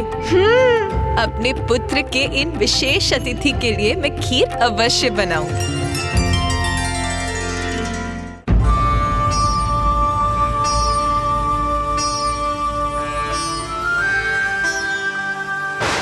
कहाँ से, कैसे कैसे बड़े बड़े भ्रम पाल कर यहाँ पहुँच जाते हैं मूर्ख अज्ञानी। कभी कभी दर्पण में मुख देखा है अपना? चलो प्रस्थान करो यहाँ से। पुत्र भौम, माँ, मुझे चिंता हो रही है। मैं व्याकुल हो रहा हूँ कि कहीं माता पार्वती और पिता महादेव ने मुझे स्वीकार नहीं किया तो? ऐसा संदेह भी मन में क्यों ला रहे हो पुत्र भौम? देखो, मार्ग कैसे पुष्पों से सज्जित है। इस मुख्य द्वार पर ये तोरण देखो। इसका अर्थ है गणेश जी ने महादेव और माता पार्वती से तुम्हारी चर्चा अवश्य की होगी, जिसके परिणाम स्वरूप संपूर्ण कैलाश तुम्हारे स्वागत की प्रतीक्षा कर रहा है। तो शीघ्रता कीजिए ना माँ, वो आते ही होंगे। मैं यहाँ सब कुछ संभाल लूंगा, आप जाइए। अरे पुत्र, जाती हूँ। किंतु गणेश, ये तो बताओ कि आ कौन रहा है? कुमार कार्तिकेय जी, महादेव के पुत्र, आपके और प्रभु के भ्राता आ रहे हैं। आपके भ्राता आ रहे हैं, अर्थात प्रभु महादेव के पुत्र।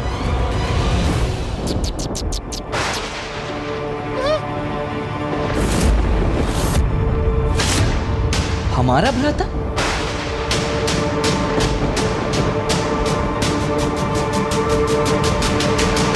क्या मूषक जी, क्या कहा आपने? माता ऐसे स्वर में क्यों पूछ रही हैं? क्या मैंने कुछ अनुचित कह दिया? गणेश, मूषक जी ने जो अभी कहा, क्या वो सत्य? वो माँ। गणेश, मैं कुछ पूछ रही हूँ तुमसे।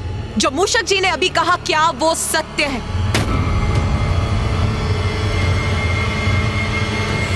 हाँ माँ। गणेश, ये सब क्या है? यदि तुम्हें कुछ ज्ञात था तो वो माँ को पूर्व में बताना चाहिए था ना। यदि माँ को नहीं तो मुझे ही बता देते। अब मुझे बहुत चिंता हो रही है। माँ भी अत्यधिक प्रसन्न नहीं प्रतीत हो रही हैं। और ये क्या कहा तुमने? हमारा एक अन्य भ्राता भी है?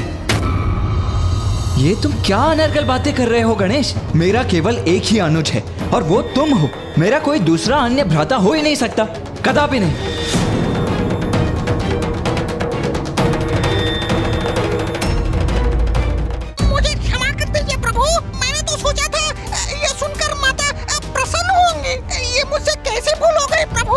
स्वयं को दोष मत दीजिए मूषक जी। आपने जो कहा आपके उत्साह में आपके मुख से निकल गया, किंतु चिंता मत कीजिए मूषक जी। माँ जब भ्राता भौम से मिलेंगी तो उन्हें शेष प्रश्नों के उत्तर भी मिल जाएंगे। किंतु अब ये ध्यान रखना है कि भ्राता भौम के कैलाश में प्रवेश के पूर्व मध्य में ही कोई व्यवधान न उत्पन्न हो जाए। स्वामी। उमा, आप इतनी व्याकुल क्यों हैं? क्या हुआ प्रिय? स्वामी, क्या आपको ज्ञात है आज कैलाश में किसका आगमन होने वाला है? जिस विशिष्ट अतिथि के लिए गणेश इतनी धूमधाम से कैलाश में तैयारियां कर रहा है, ज्ञात है आपको? कौन है वो? उमा, कौन है ये विशिष्ट अतिथि? तोतला जी, माता तो अत्यंत रुष्ट हो गई हैं। अब विशेष अतिथि के स्वागत का उत्तरदायित्व तो आपके और मेरे कंधों पर ही है। अरे नंदी, वो देती है क्या तोतला जी? कहाँ देखूं और किधर देखूं? अरे नंदी दी वो देती है, उधर देती है।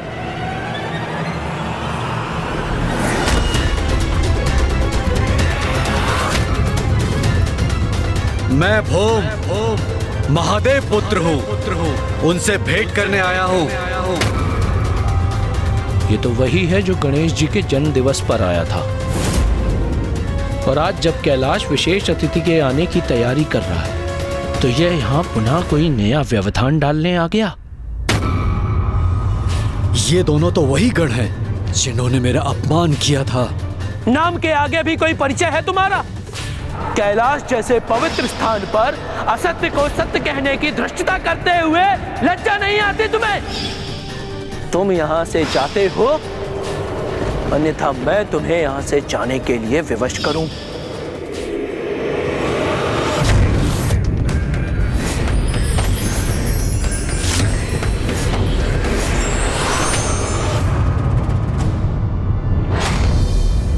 आने दो इसे। पिछली बार यूं ही जाने दिया था, किंतु इस बार अवश्य दंडित करेंगे। मुझे तो प्रतीत होता है ये तेलाब पे अवत्य तो अशांति उत्पन्न करने आया है। ये कौन होता है कैलाश में अशांति उत्पन्न करने वाला? आज भी कितने क्रोध का भाव है इनके मुख पर। नहीं, यदि माँ की उपस्थिति में इन्होंने मेरा अपमान करने का दुस्साहस किया तो मैं इन्हें क्षमा नहीं करूंगा। अंत ही कर दूंगा इन दोनों का। विश्वास रखो पुत्र, इस बार तुम्हें कोई अपमानित नहीं करेगा। यहाँ जो होगा वो पुत्र गणेश के वचनानुसार ही होगा। उमा, बताओ कौन आ रहा है कैलाश? आपका पुत्र। किंतु गणेश तो लौट आया था। तो क्या कार्तिकेय कहीं गया था और अब लौट रहा है? नहीं स्वामी, गणेश नहीं, कार्तिकेय नहीं, आपका एक अन्य पुत्र। उमा, ये आप क्या कह रही हैं? कौन सा अन्य पुत्र? आपका तृतीय पुत्र आ रहा है आज।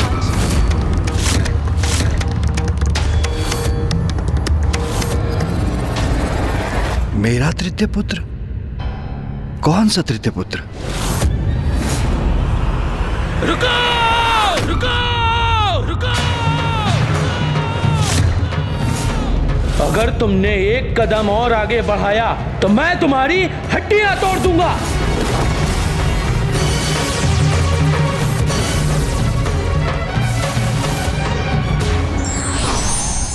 पूरी बात बिना जाने प्रतिक्रिया नहीं देना चाहिए, अन्यथा भूल हो सकती है।